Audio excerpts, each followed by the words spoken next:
On my birthday, Mom gave me a card saying, "Don't expect much, you haven't earned it." Inside, "Happy birthday, family Leech. Maybe grow up this year." My brother laughed. Dad said, "We should have cut you off long ago." I'd been paying bills since 22. That night, I froze every account and left one final message they'll never forget.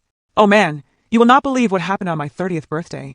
I thought it was just going to be another quiet one, but it turned into an absolute explosion. A moment of pure, shocking clarity that changed everything. Have you ever been so disrespected, so taken for granted, that something inside you just snaps? Because that's exactly what happened to me, and trust me, it was a long time coming. The build-up, my name's Evan, and I just turned 30. 4 years. Birthdays were usually just a sad little slice of cake at my desk, maybe a movie if I wasn't too exhausted. But this year, something felt different. I don't know why, maybe because 30 feels like a big number, like maybe, just maybe, they'd finally see me as more than just the help. Then the invitation came. A family group chat message, 2 days before my birthday. Mom's Sunday dinner at 6 o'clock. Nothing fancy, but come by if you can. No happy birthday, no cake emoji, just if you can. Like I had something better to do. And maybe I did, but I went anyway. I always did. I showed up right on time, pulling up to the same house I'd been paying the mortgage on since I was 22. 8 years. 8 years since Dad lost his job and Mom's hours got cut. I'd picked up side gigs, freelance through college, ate nothing but noodles, so they didn't have to. I told myself it was temporary, just until they got back on their feet. 8 years later, that house still looked exactly the same, paint peeling, garden neglected. But my little brother Jason? His brand new Jeep sat proudly in the driveway. Mom always said he needed wheels to stay motivated. Me. I was still driving the same beat-up Honda I bought junior year. The door flew open before I could even knock. Jason, all grins, clapped me on the back like he was doing me a favor by letting me into his party. Yo, about time. We already started eating. I walked into the dining room, and sure enough, everyone was halfway through their meal. My plate, cold, sat at the far end of the table. "Nice of you to show," Dad muttered without even looking up, passing the potatoes straight to Jason. I sat down, silent. No one said happy birthday. Not Mom, not Dad, not Jason, not even Aunt Carol, who somehow always got invited even though she once told me I looked malnourished and underachieving. I waited. I kept thinking, maybe they were saving it for dessert. A candle, a card, something. Anything. The breaking point instead, when the plates were cleared, Mom reached into her purse and handed me a small, white envelope. "Don't expect much," she said, no smile, no warmth. "You still haven't earned it." I froze. I hadn't even opened it yet, but that tone had stung. Jason snickered from across the table. "It's probably a coupon for some therapy. God knows you need it." My hands shook as I opened the card. It was one of those cheap, generic drugstore ones, a cartoon dog in a party hat. Inside, someone had scribbled in black pen, "Happy birthday to the family Leech. Maybe this year you'll grow up." No signature. No love, Mom and Dad. Just that. My chest felt hollow, like someone had vacuumed out all the air. I looked up. Mom was sipping her wine, Dad picking something out of his teeth, Jason grinning at his phone like he hadn't just helped gut his older brother. Then Dad, still not looking at me, piped up. "Honestly, we should have cut you off years ago. You act like we owe you something." I didn't say anything. I didn't yell, I didn't cry. I just nodded, slowly. Because in that moment, something inside me snapped. Not in anger, not in pain, but in absolute, piercing clarity. They didn't even know. They had no idea I'd been covering their car insurance for the past 3 years. They didn't know I was paying Mom's medical copays directly through the pharmacy. They didn't know I'd pay the last tax penalty, so they wouldn't lose the house they were now using to insult me in. They didn't know about the spreadsheet I updated every single week, tracking every single cent. They didn't know, because I never asked for credit. But maybe, just maybe, that was the problem. Dinner ended with the usual sighs and Jason asking if I could Venmo him for the difference on some tickets he claimed he fronted for a trip I never even went on. I just nodded again, said I'd take care of it, because I wasn't about to ruin my own plan by blowing up too early. The rewire I got in my car and sat there for 20 minutes, just watching the porch light flicker. My fingers hovered over the ignition, but my mind was somewhere else. 8 years back, remembering the first night I transferred money for their mortgage and told myself it was love, not obligation. That night, I opened my laptop. I didn't sleep. I just started clicking. Passwords, logins, old files, bank portals, freeze here, revoke access there. I didn't rage. I didn't type in all caps. I moved like a surgeon. I didn't just pull the plug. I rewired the entire damn circuit. Mom's pharmacy account, disabled, auto payments, canceled, joint utility logins, revoked, every single family Amazon, Spotify, Netflix, and Uber Eats account they ever linked to me, gone. And I left them one last gift. One final message. Before I hit send, I stared at the screen for a long time, rereading what I typed in the family group chat draft. There was no yelling, no swearing, no long-winded speech about how they'd failed me or broken my heart, because I realized they didn't care enough for any of that to hit them. Not really. If I wanted them to feel what I felt, shock, silence, and a slow, sinking horror, I needed to speak their language. Money. So I kept it short. Effective immediately, all payments I've made on your behalf are cancelled. You called me a leech. I figured I'd stop feeding. Good luck out there. Then I hit send. No emoji. No signature. Just that. I muted the chat and closed my laptop. The aftermath Monday morning, I didn't get up at 6:30 like usual. I took the day off. I slept in, made real coffee, went for a walk. I sat in the sun and tried to remember the last time I'd done something, anything, without checking whether Mom's copay had posted or Dad's cell bill had bounced again. I had space in my chest I didn't know I'd been missing. It felt like breathing air that didn't belong to someone else. By noon, I had 3 missed calls from Jason. By 2 p.m., the group chat went from silent to panicked. Mom, Evan, the internet's out. Can you check if you paid the bill? We can't log in. Jason, dude, why is the power off? Dad's yelling, and I'm literally missing work calls. Aunt Carol, somehow chiming in from Florida. This feels very petty, Evan. We've always supported you emotionally, even if we had our disagreements. I didn't respond. I just read them, one by one, watching the tone shift from smug confusion to mild irritation, then absolute panic. At 3:41 p.m., I got a call from Dad. I let it ring. He called again, this time from Mom's phone. Then again, an unknown number. I finally picked up the 4th call, just to hear what tone he'd use. Evan, he commanded. We need to talk. I didn't say anything. Your mother's been crying, he added, like that was supposed to guilt me. Still nothing. I just think it's childish to pull the rug out from under your family. I mean, fine, you don't want to be part of things. That's your choice. But we had systems in place.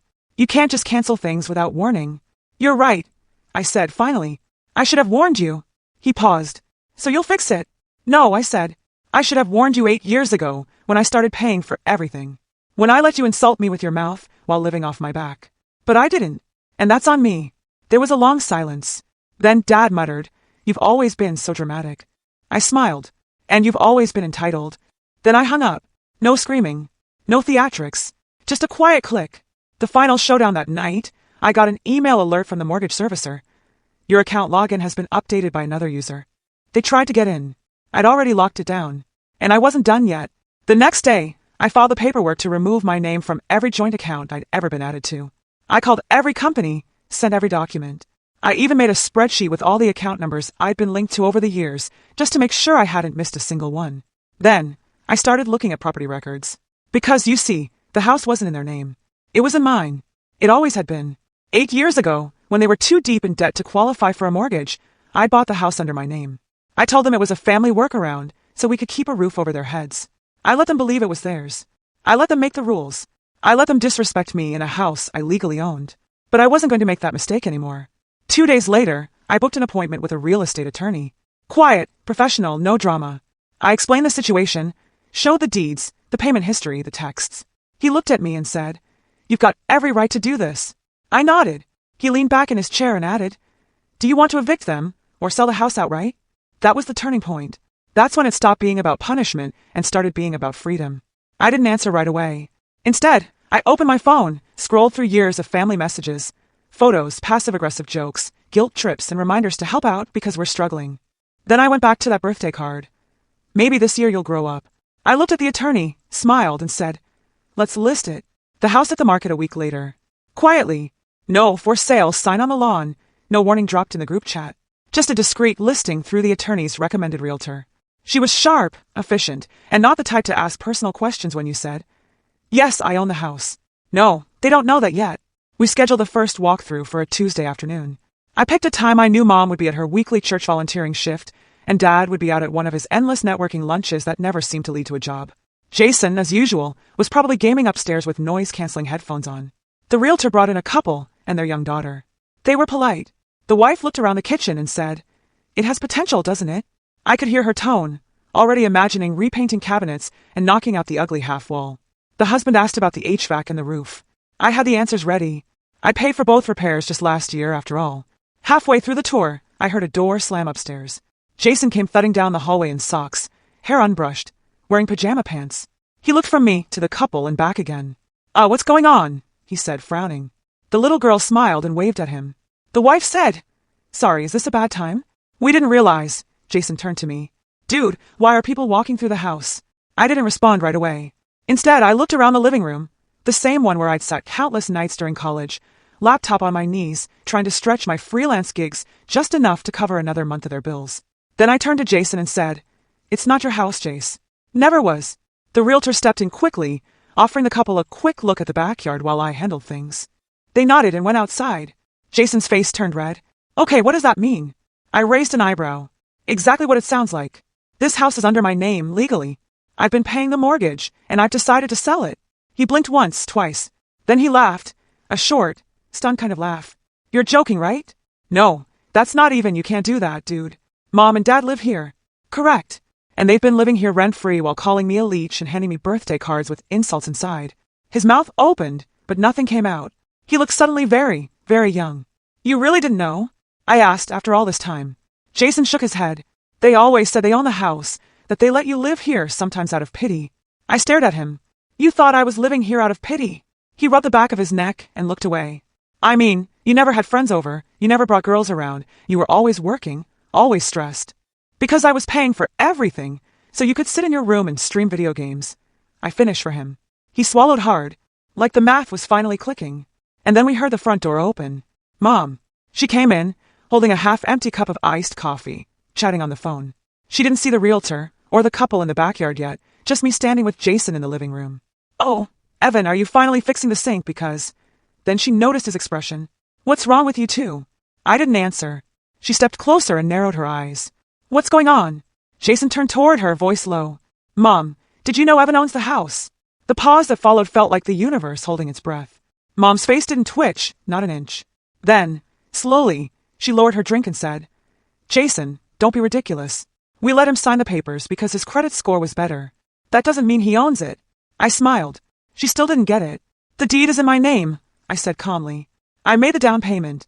I've been paying the mortgage. This isn't your house." Her face twitched then. Not fear. Not sadness. Rage. "You ungrateful little. How dare you try to throw your parents out of their own home," she hissed. I didn't flinch. "Mom, you threw me out first. You've been throwing me out, piece by piece for years. When you laughed at my job. When you called me a disappointment in front of your friends. When you used my money and told people I was a failure." She crossed her arms. "So this is revenge? You're evicting your family on your birthday?" I laughed once, dryly. "No, this isn't revenge. This is closure." Then the realtor walked back in with the couple, smiling politely. "We just love the layout," the wife said. "And the backyard's perfect. I think we'll put in an offer." Jason looked at Mom. She looked at me. And I looked at the future I should have claimed years ago. The quiet exit. Mom didn't speak again, not right away. She just stared at me like I was a stranger who had broken into her living room. Jason stood behind her, quiet now, his earlier cocky smirk on. The couple was chatting with the realtor about offer terms and contingencies, as if they were talking about curtains and countertops, not the implosion of the family who still technically lived there. I stepped outside to give them space and waited near the mailbox, hands in my pockets, watching the wind ruffle the weeds in the front yard I used to mow. A minute later, the realtor joined me. "They're ready to move forward," she said. "They love the place. Good offer, above asking. They can waive the inspection if needed." I nodded. "Let's do it." She tilted her head, slightly. "Are you sure you're okay with all this?" She wasn't being nosy, just doing her job, making sure the seller wasn't about to pull out for emotional reasons. A lot of people second-guessed themselves when family was involved. But I didn't. "I've never been more sure of anything," I said. By the time I walked back inside, Mom had taken her meltdown into the kitchen, where I could hear the telltale clinking of her wine glass being filled to the brim. Jason had disappeared, probably sulking in his room or texting someone for validation. Dad still wasn't home yet, but I could already imagine his reaction when he found out what had happened. Some overdramatic speech about betrayal, maybe a fake heart issue thrown in for sympathy. He'd always been good at performative outrage. The house was weirdly quiet after the buyers left. I sat on the edge of the couch, taking it all in. Every picture on the wall I'd paid to have framed. The TV I'd bought after Dad cracked the old one during one of his outbursts. The broken lamp in the corner from a fight Jason started last Thanksgiving. All of it sat in silence, like a museum exhibit called Things Evan Paid For But Was Never Allowed to Touch. It was strange. Not sad, not nostalgic. Just strange. That night, I didn't go back to my apartment. I stayed in the guest room upstairs, the one Mom once called my pit stop whenever I needed to feel like a real adult. I laid down, stared at the ceiling, and didn't sleep, not out of stress, just clarity. I woke up at 6 a.m. to the sound of Dad yelling downstairs. You're telling me he's selling it? You let him do this? I didn't move. I let them stew. When I finally came down, Dad was pacing the kitchen in an undershirt, phone in hand, probably trying to call the bank or the police or some long-forgotten cousin who might be a lawyer. Mom sat at the table, pale and quiet now, like the fight had drained out of her. She looked older than she had the night before. You want to explain what this is? Dad barked, waving a copy of the listing the realtor had emailed him after the showing. I think the listing speaks for itself, I said calmly. He stepped closer. You can't just... I raised a hand. Before you say anything, you can't walk back. You should know that everything I've done is documented. I've got every payment, every bank transfer, every utility bill, the deed, the title, the insurance, the taxes.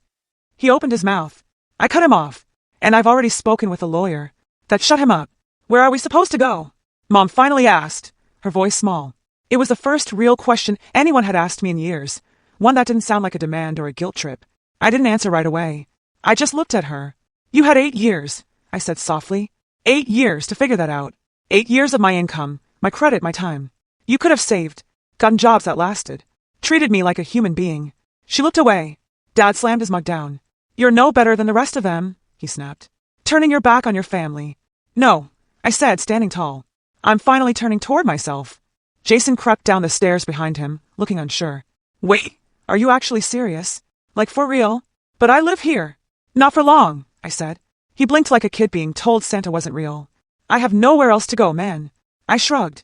Neither did I, when I was sleeping on couches trying to keep the lights on in this house. But I figured it out. I walked over to the counter and grabbed the envelope that held the buyer's preliminary offer. 30 days, I said. That's how long the closing process takes. After that, I suggest you find your own way. Like I did. And with that, I left. Not forever yet, but for the moment. That was enough. I had one last move to make, and it wasn't selling the house.